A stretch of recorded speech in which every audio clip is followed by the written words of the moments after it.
আসসালামু আলাইকুম। শাকিস কুকিং রেসিপিতে আপনাদের স্বাগতম। সর্ষে ইলিশ কম বেশি আমরা সবাই পছন্দ করি এবং খেয়ে থাকি, কিন্তু আজকে আমি আপনাদের করে দেখাবো সর্ষে দিয়ে পাবদা মাছ। এই রেসিপিটার জন্য প্রথমে আমি পাবদা মাছগুলো ভালো মতো করে ধুয়ে পরবর্তীতে এটাতে আমি হালকা হলুদ, লবণ এবং সয়াবিন তেল মিশিয়ে নিয়েছি। এটা ভালো করে ম্যারিনেট হওয়ার জন্য প্রথমে মশলাগুলো ভালো করে মিশিয়ে নিতে হবে। তারপর ভালো করে সব কান দিয়ে মিশিয়ে পরবর্তীতে 5-6 মিনিটের জন্য রেখে দিতে হবে।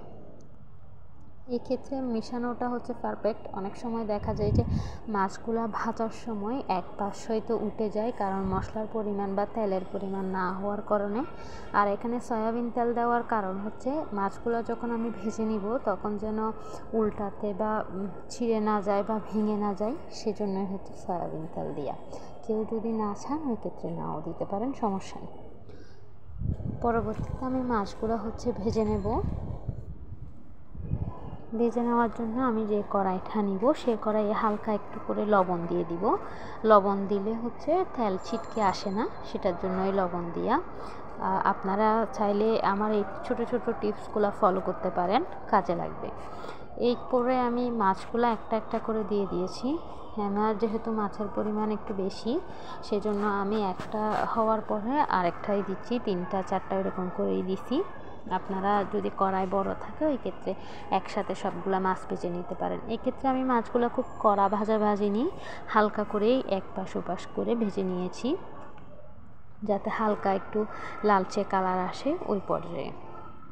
পরবর্তীতে কিন্তু এখানে এই রেসিপিটার মধ্যে আমি কোনো ধরনের পেঁয়াজ ইউজ করব না বা রসুন ইউজ করব না, আমি তেল দিয়ে দিয়েছি। আর একটা কথা, সেটা হচ্ছে আপনারা এখানে চাইলে সয়াবিন তেলের পরিবর্তে সরিষার তেলও ইউজ করতে পারেন। এবং আমি এটাতে হালকা একটু কালো জিরা আর আদা দিয়ে ফার্স্টে দিয়ে দিয়েছি। পরবর্তীতে আমি একটা বাটিতে হালকা 1 চামচ মতো হলুদ, 1 চামচ লাল মরিচের গুঁড়ো আর লবণ মিশিয়ে হালকা একটু পানি দিয়ে মিশিয়ে নিয়েছি এবং এটার মধ্যে দিয়ে দিয়েছি। এটা যখন একটু তেল ভাব চলে আসবে ওই পর্যায়ে আমি একটা টমেটো পেস্ট এখানে দিয়েছি। টমেটো পেস্ট দিলে এই সর্ষে পাবদাটা খেতে অনেক স্বাদ লাগে। এই পেস্টটা যখন একটু তেল ভাব উঠে আসবে ওই পর্যায়ে আমি সর্ষেটা দিব। সর্ষেটা আমি আগে থেকে করে রেখেছি। এখানে আমি 3-4 চামচ মতো সর্ষে নিয়েছি। আপনারা চাইলে কমিয়ে বা বাড়িয়ে নিতে পারেন, সেটা মাছের পরিমাণের উপর ভিত্তি করে করতে পারেন। আর একটা টিপস দিয়ে দিই, সেটা অনেকে বলে যে সর্ষে তিতা হয়।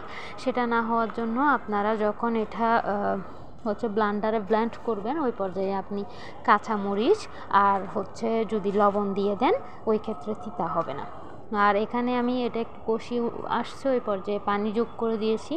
পানিগুলোও যখন কষিয়ে আসছে ওই পর্যায়ে আমি মাছটা দিয়ে একটু করে নেড়ে দিব। এখানে কিন্তু আমি চামচ ইউজ করব না, চামচ ইউজ করলে দেখা যাবে মাছটা অনেক সময় ভেঙে যাবে, সেই জন্য। এরপরে আমি 5-6 মিনিট এটা যখন একটু ভালো করে হয়ে আসবে, 4টা কাঁচামরিচ ফালি করে মধ্যখানে হালকা একটু করে নিব, ওটা দিয়ে দিব জাস্ট ফ্লেভারের জন্য। এরপর পরিবেশন করার পালা। আমি এখানে একটা প্লেটে সুন্দর করে সাজিয়ে নিয়েছি। আপনারা চাইলে এটা গরম ভাতের সাথে খেতে পারেন অথবা পোলাও ভাতের সাথেও খেতে পারেন। আশা করি আপনাদের রেসিপিটা ভালো লাগবে। আর আমার রেসিপিটা যদি আপনাদের ভালো লাগে তাহলে অবশ্যই লাইক, কমেন্ট অ্যান্ড শেয়ার করবেন। আসসালামু আলাইকুম।